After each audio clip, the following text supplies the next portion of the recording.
છોટાઉદેપુર જિલ્લાના બોડેલી પોલીસને મોટી સફળતા મળી છે। શાકભાજીની આડમાં મધ્યપ્રદેશથી વડોદરા તરફ લઈ જવાતો ભારતીય બનાવટનો વિદેશી દારૂનો મોટો જથ્થો બોડેલી પોલીસે ઝડપી પાડ્યો છે।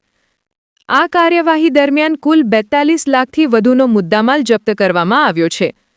પોલીસ મહાનિરીક્ષક સંદીપસિંહ વડોદરા વિભાગ, પોલીસ અધિક્ષક ઇમ્તિયાઝ શેખ છોટાઉદેપુર અને મદદનીશ પોલીસ અધિક્ષક હર્ષ શર્માના માર્ગદર્શન હેઠળ દારૂબંધી કાયદાનું કડક અમલ કરવા બોડેલી પોલીસ સતત કાર્યવાહી કરી રહી છે।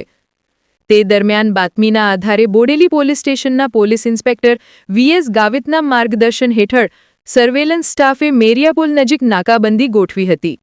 આ દરમિયાન મધ્યપ્રદેશથી વડોદરા તરફ જઈ રહેલી સફેદ કલરની Tata ultra truck number HP 93A8193ને રોકી તપાસ કરતા શાકભાજીની આડમાં રાખેલા 239 પૂઠાના બોક્સમાંથી વિવિધ બ્રાન્ડની ભારતીય બનાવટની વિદેશી દારૂની કુલ 6388 બોટલો અને ટીન બિયર મળી આવી હતી।